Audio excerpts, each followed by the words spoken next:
There it goes. Hey! All right, we're good. All right. Well, that was the most awkward start to things. So I'm just going to stand behind James here for a moment and say welcome to everybody watching. Thanks for your patience. I know a couple of you guys were hanging in there. So another CET panel discussion today on a beautiful and very tempting sunny Chicago afternoon. So we were just talking about the weather ourselves, and thanks for tuning in. And so I'm going to turn it over to James Valles, our GA, who is going to lead us through this nice little conversation on edTech and privacy. And yeah, we'll have about an hour chat. And if you have any questions or any comments along the way, feel free to type them in the comment box on the side, and we'll address those as they come up toward the end of the conversation when we have our Q&A. So, thank you. James? All right, thank you so much, John. The Center for Educational Technology at DePaul University's College of Education would like to welcome you all to our one-hour panel discussion, the EdTech Privacy Problem, where we're going to take a closer look at issues surrounding privacy and data in the classroom. I'm James Valles, a computer science graduate student at DePaul University and a graduate assistant for the CET. I will help moderate tonight's discussion, which is being held inside the CET lab at DePaul University, and it's also being streamed online. We invited 3 guests to talk about some issues surrounding privacy and data, especially in an era where we increasingly rely on the internet for even the simplest tasks. According to Common Sense Media, a nonprofit organization that provides education and advocacy to families to promote safe technology and media for children, since 2016, there have been at least 386 school cybersecurity incidents. 386 school cybersecurity incidents. And nearly all of the educational technology applications and services evaluated by Common Sense either do not clearly define safeguards to protect student information, do not support encryption, or lack a detailed privacy policy. Can you believe that in 2019? Are you at home and here in the audience taking the necessary steps to protect your privacy and data? As technology advances, what will happen with online privacy? And is privacy dead in an online world? These are just some of the topics that we're going to cover here tonight. And obviously, this is such a huge topic that, you know, in 1 hour, I mean, we're just going to barely scratch the surface here tonight.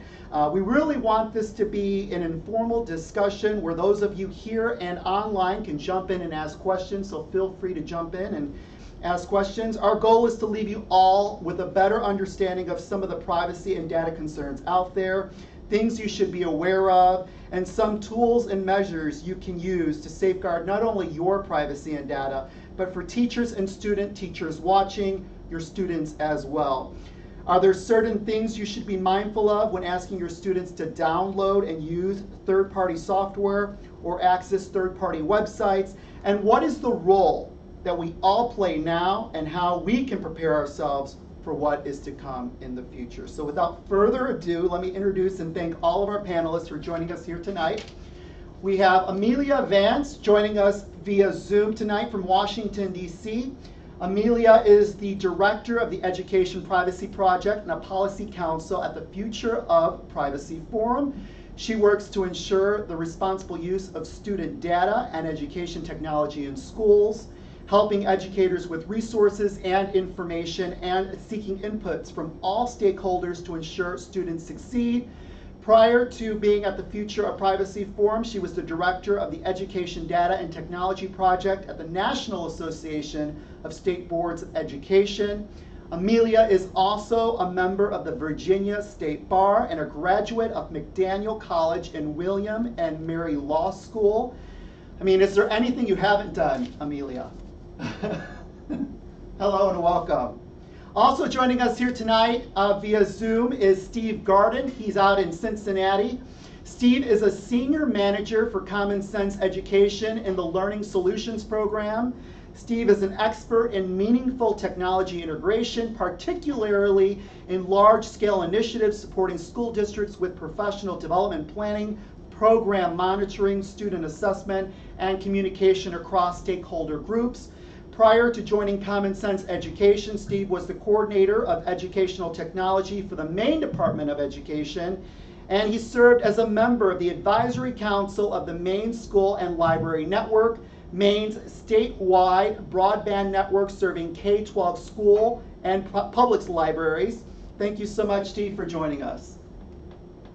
All right, and here in our studio here in Chicago, we have our very own Arlene Yetnikoff. She is the Director of Information Security for DePaul University. She's also worked in information security for many years as a consultant, hands-on practitioner, and computer and network security educator. Arlene is CISP and what are the abbreviations? CISSP and CISA. Okay, perfect. Thank you so much, Arlene, for being with us, and thank you all for joining us here tonight. All right, so let's start off with the first question. If you could tell us what made you get into the field of privacy and security. Let's start with Amelia. Great. Well, thank you so much for having me. I'm really excited to be here, and hopefully you can all hear me all right. We can hear you perfect. So I got into this right at the start of the student privacy craze in 2014. In 2013, you had only had one law that touched on student privacy pass in one state, Oklahoma. Wow. In 2014, we saw 110 bills introduced in 39 states. The following year, we saw a high water mark of 180 introduced in 49 states. And so I kicked off the National Association of State Boards of Education just as a lot of state legislatures were giving state boards of ed authority to make rules on student privacy. So now, 5 years later, we have more than 700 bills on student privacy that have been introduced, and about 113 that have actually passed in 39 states and DC. It's been really difficult for districts, for states, and in a few cases, higher ed institutions to try and comply with these laws, especially with new resources. So I spend a lot of my time helping districts and states and edtech companies and higher ed institutions and others work on this topic, and it's absolutely fascinating because it keeps evolving at every moment. Thank you so much, Amelia. Let's head out to Cincinnati. Steve? Yeah, it's great to be here. Thank you for having me. Common Sense piloted their digital citizenship resources when I was the technology coordinator for the state of Maine because of the large footprint. And obviously, student privacy and keeping track of the data was a big deal with the statewide program.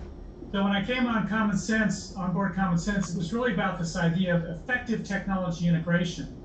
And to do that, you really have to have an individualization of the use of technology and sort of a system-wide implementation, which leads to all these data issues that have come up for this. So the Privacy Initiative Common Sense, I think, has done a really good job. We're bringing about awareness. We're evaluating the privacy policies out there and making condensed summaries out there so people can read it.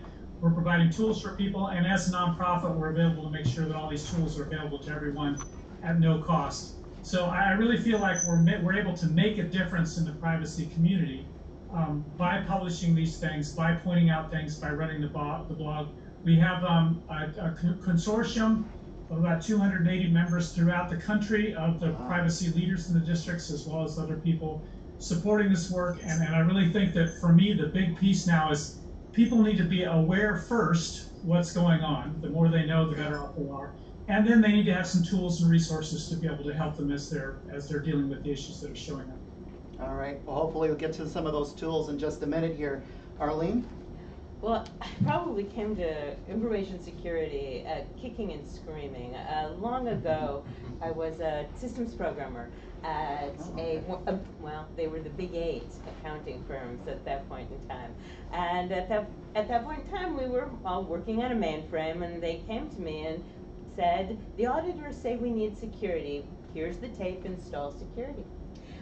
So we learned along the way that, well, that was a start. The field grew and grew. So I became doing more consulting with the big 8 firm that I worked for, and so we started looking at our client security and those types of things. So fast forward to joining DePaul University, then as a director of information security and helping build a group here. I think that in the 15 years I've been at DePaul, we've seen a lot of changes in the industry. certainly further privacy initiatives, but we've also seen a lot more attention focused on security. My focus and most of my knowledge is in higher ed, but certainly the K through 12 have their own particular issues, and I'm not quite as versed in how well they're doing as I am with the higher education community. Thank you so much. I guess the big question to start off with is, what is privacy? You know, a lot of us, you know, go on computers, we use our mobile devices. How would you define privacy, Amelia? I think it varies by person and by community. In a lot of ways, it's less about what is privacy and more about what are you comfortable with, or in the education space, what is the school community comfortable with. So you might have, for example, a community where you have a lot of children with special needs who may run away from school on a frequent basis, or there's been some kind of accident, and in that case, the school might decide it is worth the potential privacy issues to have that student have a device like Angel Fence, which is a GPS locator. Parents are able to hear what is going on around the child at any time. Even though that could be invasive of that particular student's privacy, the parent knows where they are at all times, it could be invasive of students around them, the community could accept that. So in many ways, it's what do you find creepy? And do the benefits outweigh the risk for you? Steve, did you have any thoughts on that? Yeah, I think that's good. I think the only thing I would add is that, you know, schools have the legal ramifications of privacy. They do have all these data stores that they have to keep track of. A lot of students now are logging into things, and there's student data that's leaving the school's possession, which I think is something that you need to be aware of. And I think for me, awareness is the big issue. You know, the schools are struggling to keep up with how fast the apps are moving, what data is being transferred back and forth, what the companies are actually doing with this information. You know, even the advertising piece where they're collecting information that schools don't know about. And I think the awareness piece, so that the schools know, the parents know, the teachers know, everybody knows, and also the vendors too, because I think, you know, the vendors are struggling to figure out how they fit into this, especially in this realm of the new, well, we want it to be free, but it's got to be paid for somehow, and most of that payment is happening on the free ones with, we're collecting that data and selling that data. So how do we actually work this out? And for me, I think the biggest trick for privacy is to have this communication between the vendors, the districts, and then an awareness of what's going on as we're looking through at all the privacy issues. Arlene, did you have anything you wanted to add? Yeah, I think it's interesting. I think it's kind of a cross-section of where my industry comes in when Amelia says, well, what do you find creepy? I think if you knew of all the tracking that goes on and, you know, say the wireless you attach to or the systems you use, you might find that creepy. But where my field, securing the data, steps in is there's uses for that tracking. Amelia brought up an excellent use, the safety of a child. So what we're willing to do is take a risk on some privacy if really somebody's life is at stake. But you know what? Let's be really sure that we got that data. Yeah, the parent can see it, but do we want somebody to be able to break in and find out where all the children are who are using the device? So I think that society and the pendulum swings how much privacy we're willing to give up depending on how scared we are. But my industry, the protection, needs to work harder to be sure that anytime we are doing some tracking for good purpose, we protect that data so that nobody can use it for other purposes. And I mean, you're a security expert. Tell our audience, what are some of the things that are being tracked out there that would shock us? Sir? Well, I think it's pretty scary in many ways. So we, for instance, at a university, and I think other universities do the same, we have all of our network traffic is logged. So we don't look at it. It is not useful except in terms of, you know, tuning our network, except if an investigation is going on or if we're supposed to. But, you know, take a look at your phone. Do you use Google Maps? Do you have that on? Yeah, right here. Do you ever want to know where you've been for the last month, every minute of every day, it follows you. It keeps that data. So it's keeping it track of doesn't you. just keep it on. Yeah. Every so minute of the day. you can go look it up if Yikes. if you're using it. There are features you can turn off and you can stop using it. But that's just an example of when you first see it, you kind of go, huh, you know. Well, that's a big huh. Yeah. That type of thing. You know, when people log on and where they log on from is another thing. A lot of things are logged, but not necessarily meant to be used unless of emergency. And I think it's really important that we protect that. Yeah. And then Steve was mentioning we do tend to use a lot of vendors, you know, in higher education a lot, perhaps K through 12 as well. We've got some pretty strict procedures for vetting them, but you know, those didn't happen overnight. those grew. So anytime the data is involved, we take it quite seriously. I'm not sure that those type of procedures have permeated the whole education community. Good insight. Now, there are protections out there, FERPA and COPA. Amelia, you are a law graduate. What do those mean? FERPA, COPA? So FERPA is the Family Educational Rights and Privacy Act. It is the federal student privacy law, but it's pretty old. It was passed in 1974. Oh, wow. And it's really centered less around privacy than it is around parental rights. So part of the reason why FERPA was passed, it's one of the first privacy laws in the United States, was because there were a series of news articles and other things talking about parents who were denied access to their child's record. And then sometimes when the records were finally accessed, there were inappropriate or racist or other things that appeared in these records which hindered their child's future opportunities or current opportunities. And so FERPA was really built around making sure that parents have access to data, that they're able to amend data that is incorrect, that they have the ability to limit, at least to some extent, how data is shared about their child. But FERPA isn't just a K-12 law. FERPA also applies to higher ed. So any of the rights given to parents under FERPA carry over to the eligible student when they turn 18. But the key is there are exceptions that allow schools to share information without consent. So the school official exception, which is the one that is most frequently used to disclose data, is used to share data with all of the vendors that Steve was talking about. And the key to all of those exceptions is that people are not allowed to redisclose the information that they've been given.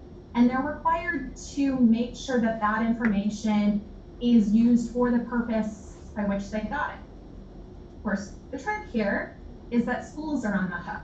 Vendors do have a penalty that can be assessed against them. They can be banned from working with a particular school for 5 years if they violate something with that school or with a series of schools. But other than that, the obligation for years has really been on the school, which is why so many of the state student privacy laws we've seen pass puts additional obligations on vendors. You also mentioned COPPA. COPPA is the Children's Online Privacy Protection Act. It applies pretty narrowly to information collected from children that are under the age of 13. It's why the vast majority of websites say, if you're under 13, you can't use this website, even though we all know kids are using those websites. COPPA is in many ways a law attempting to acknowledge that children are vulnerable, they're younger. We don't want advertising aimed at them. We don't want their data used inappropriately. And so companies under COPPA have to get parental consent for the vast majority of purposes before the child can share any data with that company. So COPPA in schools specifically often works the same way that FERPA school official exception works. There are certain obligations, except this time they are on the vendor. And the significance of COPPA is that there have been a significant number of enforcement actions against companies that have violated COPPA, either by targeting ads to kids not having adequate security, or not getting adequate parental consent.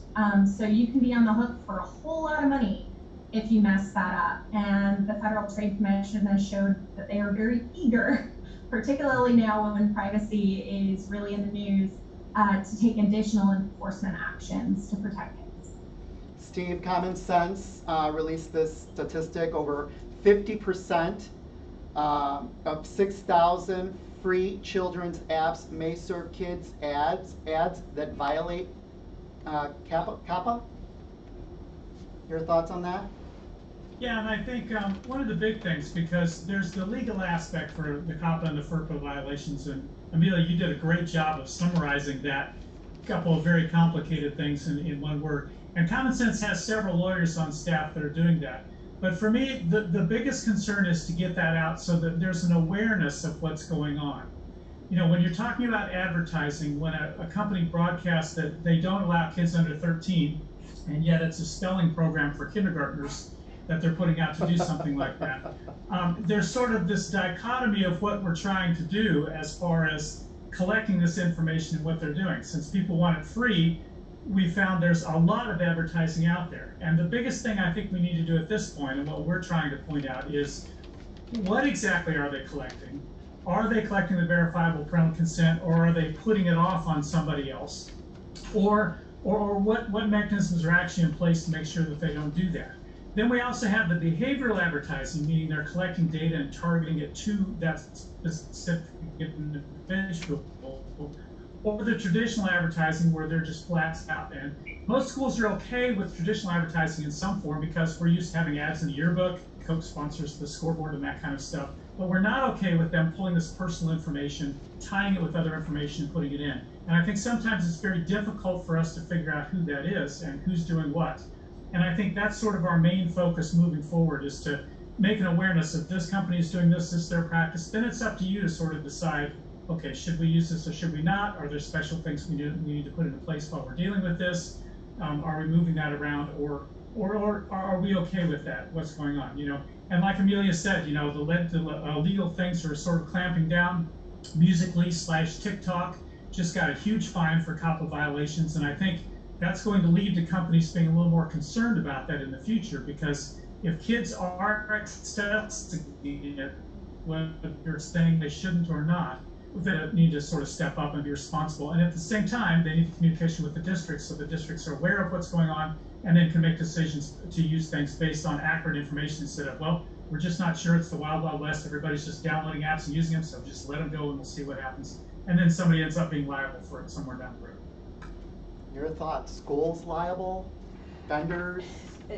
Certainly. I mean, FERPA is in higher ed, although we do know that if children are on campus, we may have CAPA issues, but for the vast majority, we're talking about FERPA here.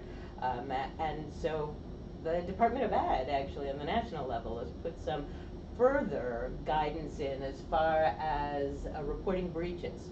So we take any data classified as FERPA, which is any student record of protection, pretty seriously, and you have to report if there's any breaches there. So laws that talk about what you have to do if there's a breach have really made security stronger, and that, well, let's not have those then if we really don't want to go to that level. So we've certainly, any contract that we have with the vendor, and as you say, we will still have some responsibility there, but any contract we have will have strict clauses about what they can do with the data that we're using, and we're very careful to say, we are not sending you anything but the bare minimum of what you need to perform this particular business function that you are doing for our students.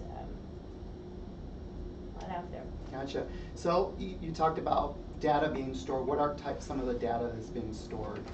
Well, I mean, and you know, student records tend to store a lot of demographic data on people. We'll have the students, the social security numbers, the birth dates, the grades, perhaps past history of grades.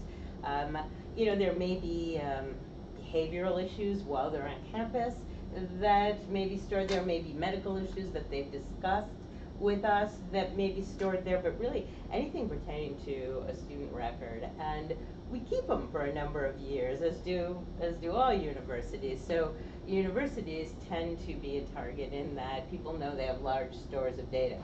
A lot of universities will also have credit cards. We won't have those here, and then we do it through a different way, but that's of course a large target of that.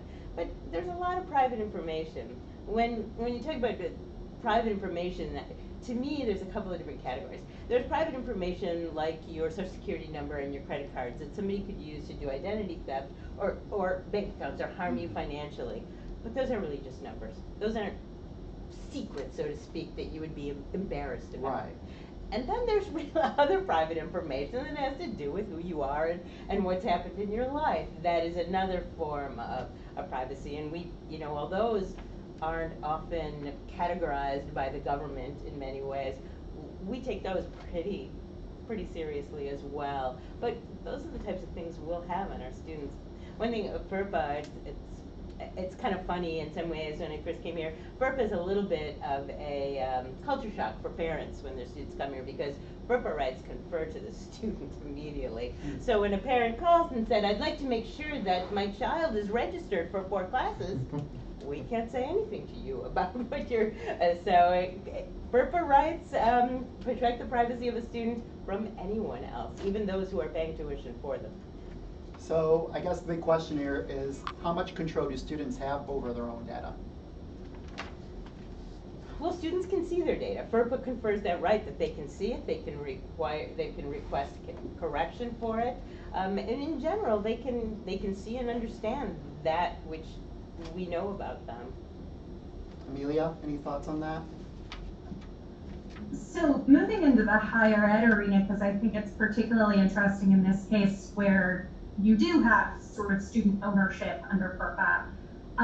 A lot of universities are now doing student success programs, which I think is a particularly good example here, where absolutely right, students have the right to see all the information about them, but at least right now, and at least at most higher ed institutions that I've talked to, students don't have the right to know how that data is being used. And so is that data being used to nudge them to take one class or another?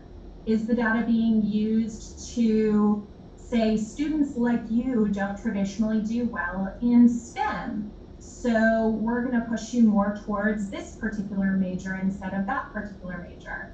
And so in that case, both in higher ed and in K-12, there's only so much transparency, and students aren't allowed to opt out of these programs. At the end of the day, the data belongs to the school, and for good reason. Nobody thinks, well, most people don't think that students or parents should be able to delete grades or test results or their homework. It's just not workable. But on the other hand, we want to think that people have ownership over the information about them and that they'll receive information about how it's going to be used. Right now, we don't necessarily do a great job of that in education. I see you shaking your head, Arlene. No, I think it's interesting. I wouldn't be aware of all of the different things that schools do, but at DePaul, I certainly know that we do a lot of interesting correlations.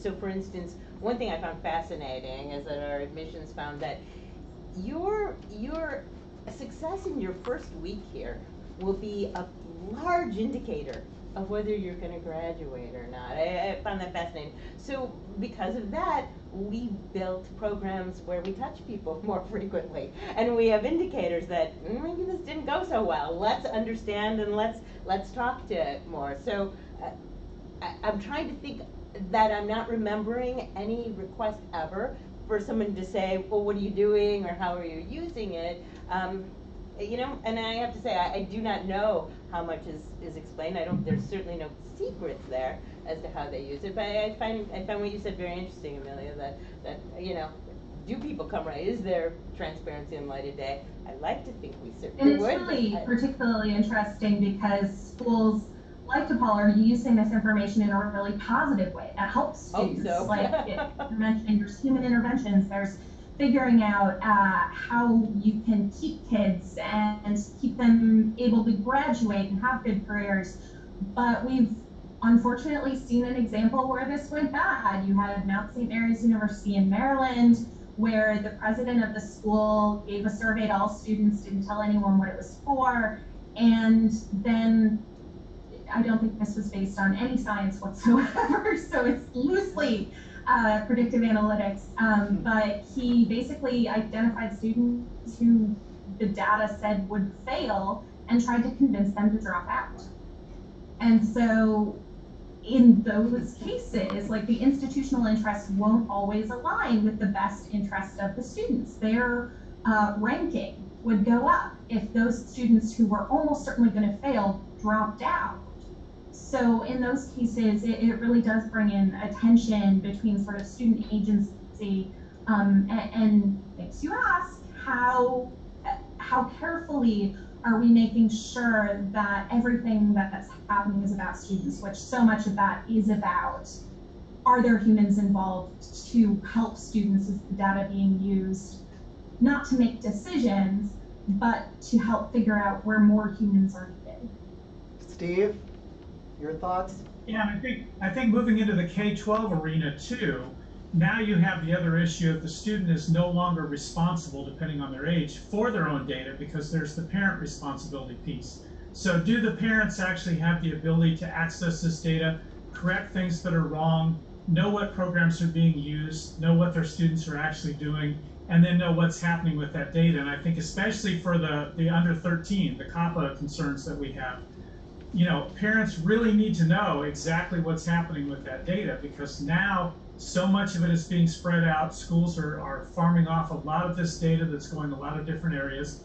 And I think that awareness piece is so important from all sides to make sure we know where that's going, who's responsible for it, and then how do we get notification? Like, at what point does the student need to know about their own information? At what point do parents need to know?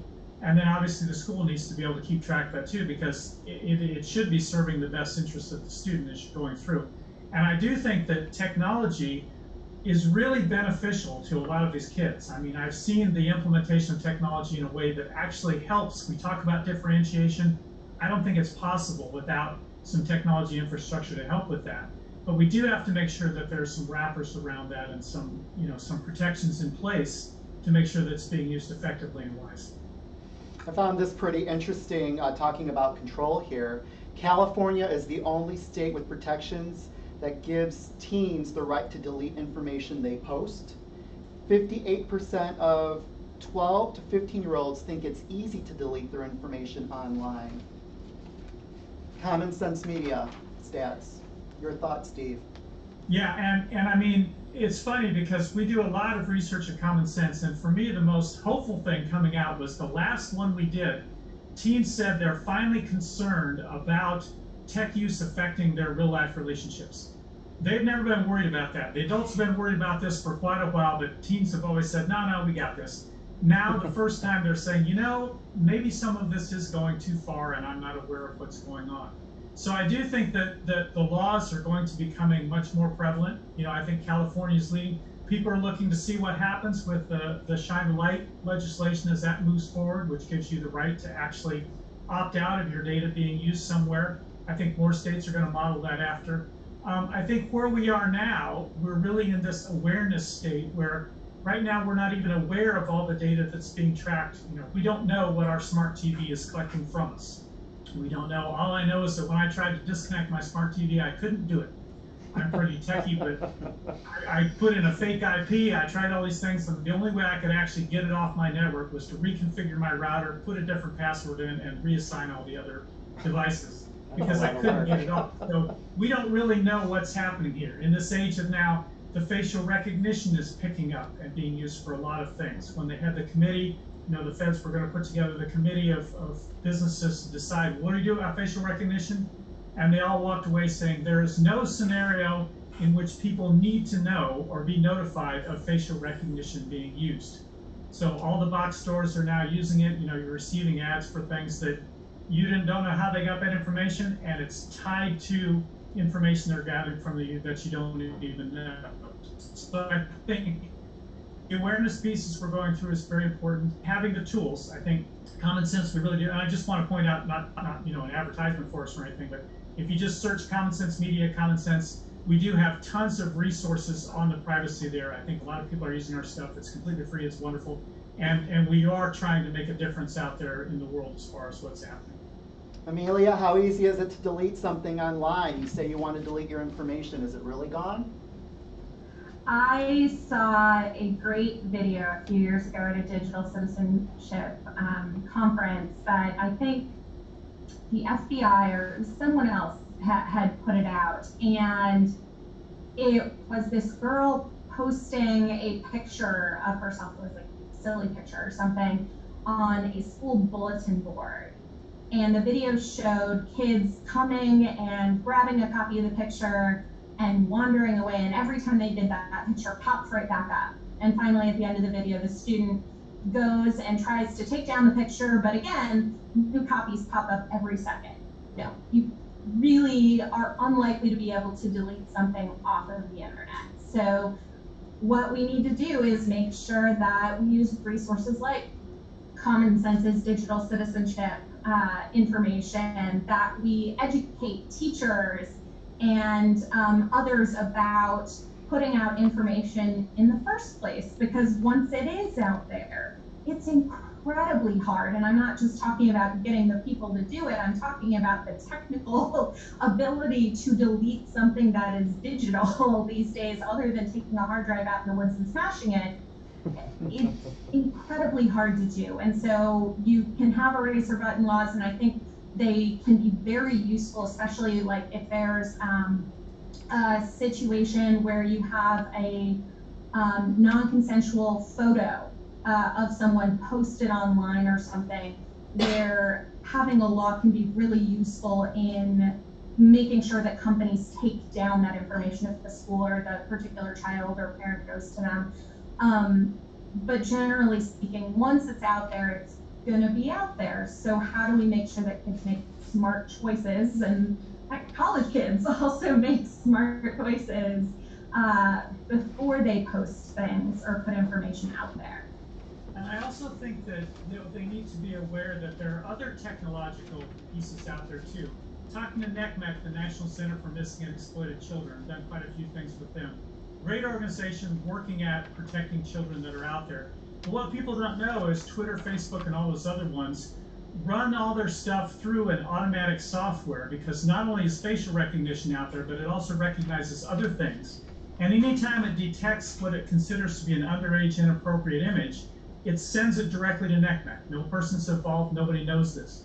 And our kids and teachers need to understand that not only is it hard to get your stuff back, but all of your information is going all these different places that you don't know what it is, and it's out of your control.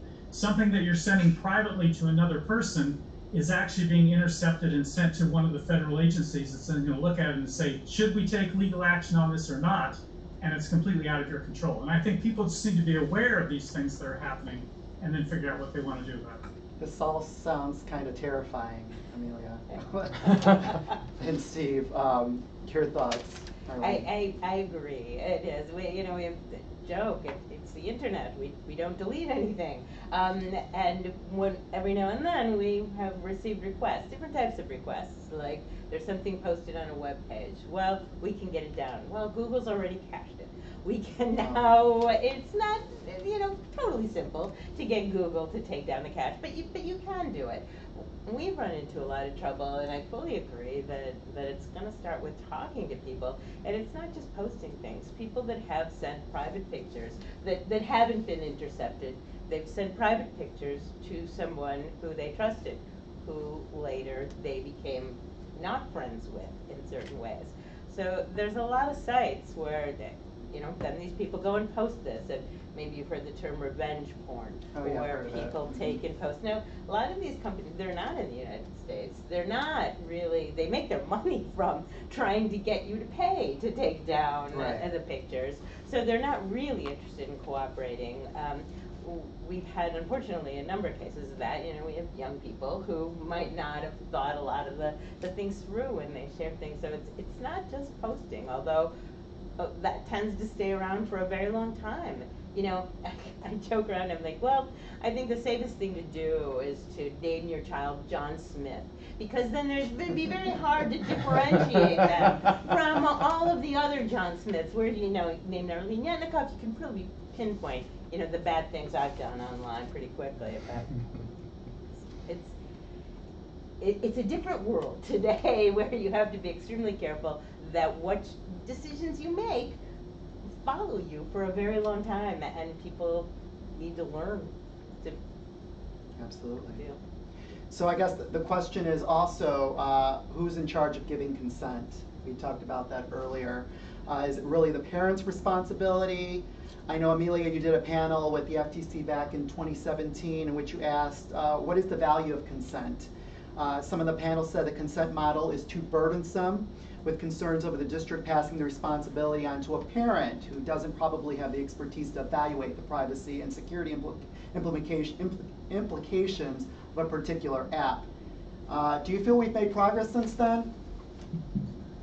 Not really. I mean, you see this playing out in Congress right now, where people are asking, do we want a federal privacy law that just asks everybody's permission, or do we want to proactively put in place use limitations and restrictions so the company is the one who has to not do something in order to comply with the law, as opposed to we click through to and in order to just use a service.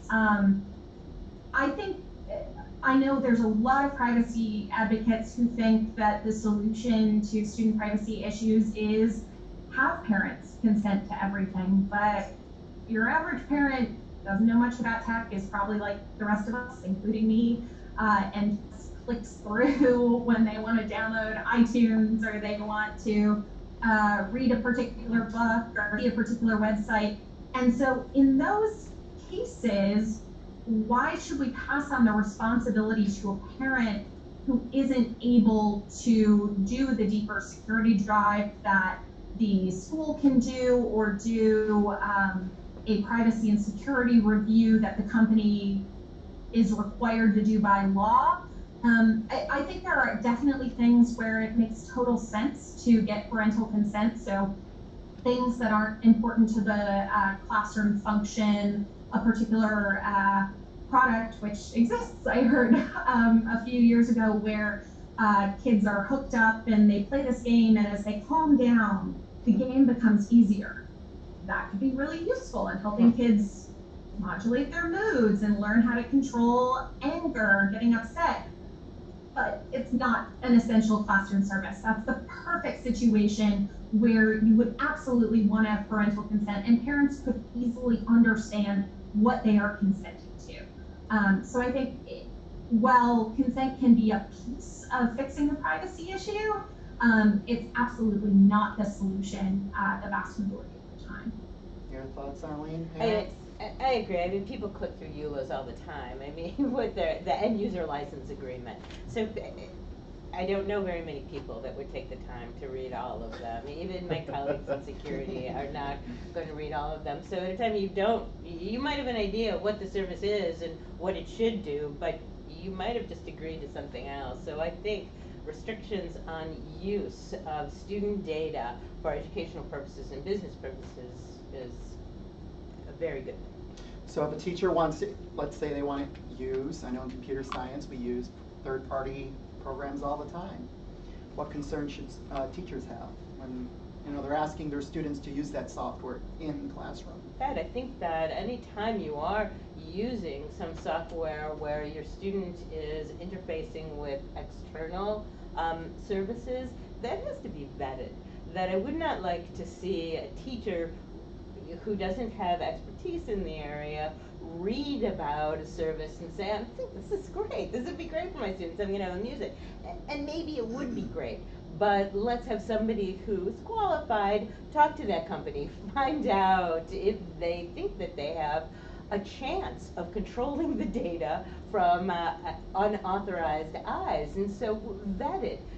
You can put in processes, and higher education has put in some processes through our information sharing and analysis center, kind of wide user group of universities, they put together a form that they ask vendors to fill out, a standard form to say, you know, it's a higher education cloud vendor assessment tool. So they should all fill this thing out. And then we also ask, do you have an independent assessment of your security and controls?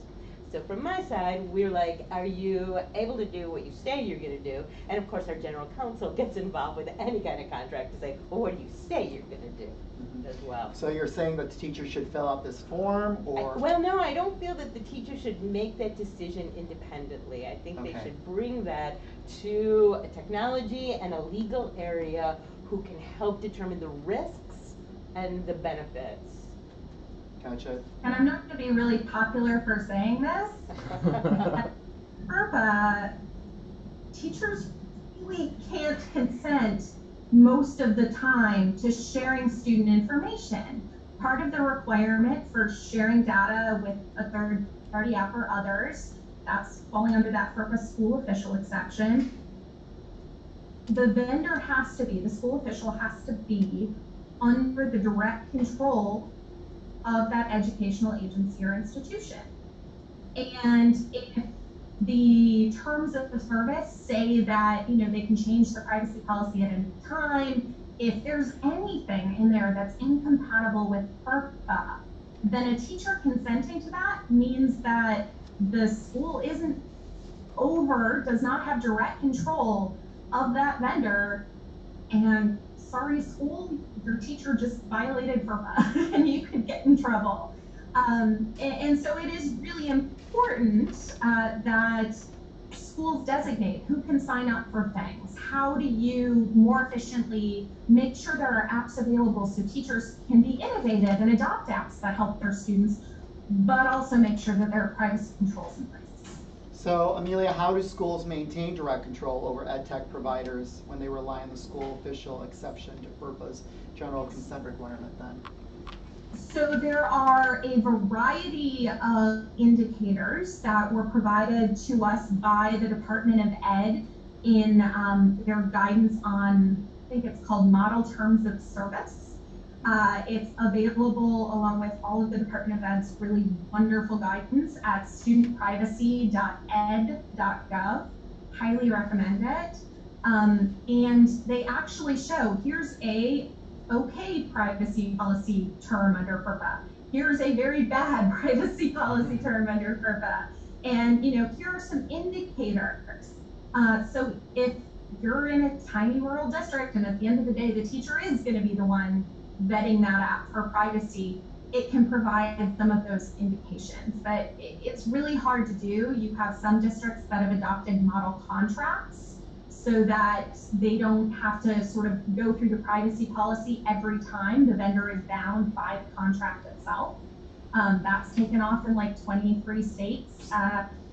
It's really a variety of approaches, and it's not something that happens overnight. It's building a culture of privacy in the vendor, because if you just say no to a teacher, they're going to immediately turn around and download that app on their phone if they don't understand why you said no.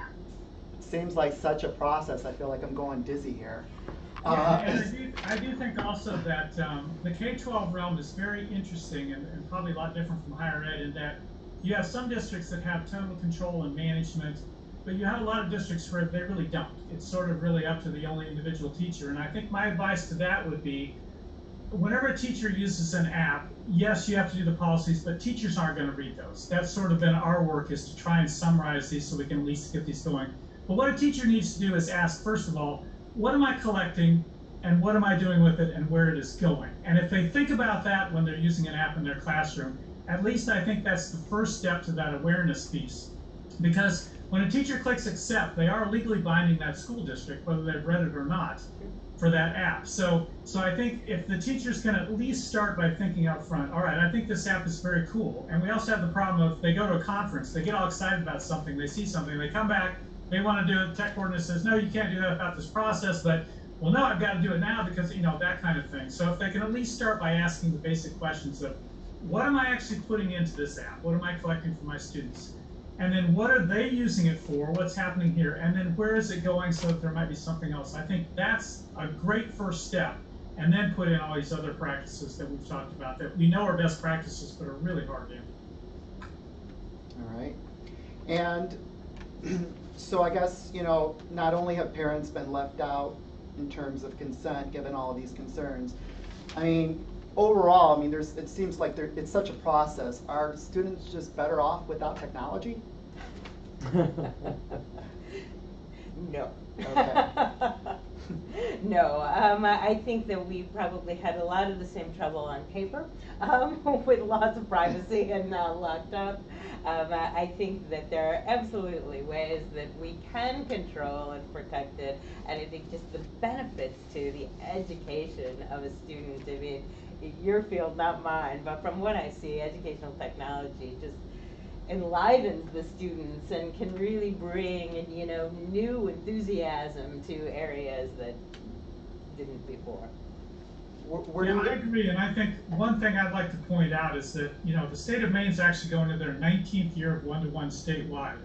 And what we found out pretty early was the kids are getting in this digital distraction thing. So the kids go up, they go to college, their roommate flunks out, and they come back and have this conversation and say, yes, they went to college, they had unlimited access, no parental supervision, and beer.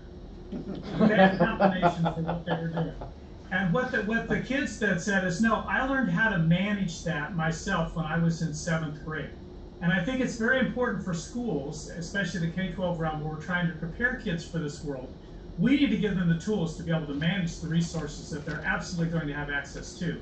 They're going to use this technology, they need to use it. So we need to help guide them, just like we're helping guiding them to do everything else. You know, to become a citizen of this country, you're not a good citizen by being born here, you're just a citizen. So we try and teach that civic responsibility. Same thing with the online space. I think it's very important that the schools help the parents, work with the parents, and provide that to go forward. But technology is absolutely not going away. We need to help embrace it and make it. So you say technology is not going away. So is privacy dead in an online world? No, I don't think privacy is dead. I think we just need some work to do about that. You know, one of the things, we have a free course, a little course that teachers can take on privacy. We have a lot of resources that are out there available. I think the first piece is that awareness to get people up to speed. Then we need to make our students and parents aware of what's happening out there. I think you see a lot of that in the real world now. I mean, there are privacy things now being blasted out there in the news. People are now getting concerned about that, but they don't know what to do or what the extent or what's there. So I think our role is to just start wherever we can, figure out what we can do, be responsible for the data that we have control of, and then start this education program, not only for us, but for parents, for the teachers, for administrators, for everybody else, so that we can all move forward. And vendors too. The vendors actually, you know, we need them to be part of this, because I think a lot of vendors just don't understand, you know, some of the nuances of what they have to do, and they're just saying, well, we can't survive unless we do this. And it's, well, yeah, you probably can. Being transparent is going to help everyone. So do you think privacy is dead in an online world? No, I think that we are seeing more regulations. I mean, Europe just put in something which has affected The GDPR, which has affected a number, you know, certainly higher ed and lots of companies in the U.S. about privacy, and we have to adhere to that when we're talking about citizens or residents of the EU. So I think, and the penalties are quite steep if you make a mistake and then they come after you. And I think we are going to see more and more of that here. I think what needs to improve as well, I think we're starting to understand that, yes, how you can't just collect data and use it any way you like. People have to understand that. But what worries me a little bit is the inadvertent disclosure of it, which, you know, the security breach. Privacy, they tried to do their best. They tried to just use it for stated purposes, and then somebody broke into it through a vulnerability or other means that was unintended. I think those areas have to increase as well. I think we might have to take a little of the convenience out of using the internet in order to have more protections. With us to have more controls, it might be a little harder for you to log on. You might have to go through a little more controls to get on, but in the end that's going to protect somebody bad from using your account. We're almost out of time. I guess we'll get some audience questions here in just a second, but I wanted to ask each of you, where do you see this all heading? Like, if we can make predictions in the next 5 years. Let's start with you, Amelia. Where do you see this heading in the next 5 years? Yeah, we're definitely in the middle of the privacy zeitgeist. We're seeing a ton of federal proposals. We have the California Consumer Protection Act, which was passed last year, goes into effect next year, which is revolutionizing the U.S. in the same way GDPR is revolutionizing Europe's privacy. And all of this is over this overlay of more than 100 student privacy laws that all of these states have adopted. So it's going to be complicated. But the key is that none of this will work unless resources are given to the people who have to implement these laws on the ground. And that's something that really hasn't happened in the K-12 space. That's why my organization runs FERPA-SHERPA.org, which has all of the student privacy resources we've found, including many of Common Sense's. And it's why the states that have done the best at protecting privacy while allowing innovation are states like Utah, which fully funded multiple student privacy rules at the state level, and Georgia, which has its own CPO, and numerous districts like Cambridge, Massachusetts, and Raytown Quality Schools in Missouri, where they really prioritize privacy, because at the end of the day, the thing that threatens privacy the most is going to be human error. So how do we mitigate that? By training, by resources. Steve? Quick shout out to FERPA-SHERPA, amazing resource. So absolutely check all these things out. I think the awareness piece is going to ramp up in the next few years. You know, we're trying to provide resources, we're trying to help, but the first thing we need to do is actually have this awareness of the problem. Legislation is ramping up for privacy, which is going to help increase people's awareness of what's going on. I don't think legislation itself is going to be effective if that's all that happens. But I think the legislation will drive vendors to try and comply with this, which is then going to let schools know what's going on. So I think if people are aware of privacy, thinking about privacy, and I think it's not only in the school setting, K-12 and university, but it's also everybody's personal life. I mean, everybody has the digital assistant now, which is connected and collecting every single piece of your life when you're there. So what do we want collected? How do we know? I think the awareness piece going forward is going to be the big deal of what's going on. And I think that's what the three of us are trying to do, is provide resources that are going to help people not only be aware, but then here's some tools you can use to manage this, to be able to protect yourself and understand what's going on too. Excellent. Arlene? I think the education industry is made a better start in asking for transparency than many other industries. So I think some of the other industries are going to need to follow along for really the betterment of people whose data they're using in this area. But I fully agree that the training and awareness of people who are using the data, and really just the people who think about it before you give your data or post something, how that will be down the road. Excellent. I guess now we'll open it up to questions, comments out there. Anybody have any questions or comments? Yeah, we had some people that you guys were going along real well. So I know we're right up against the end here though. Yep. So actually, I will pop back in real quick here.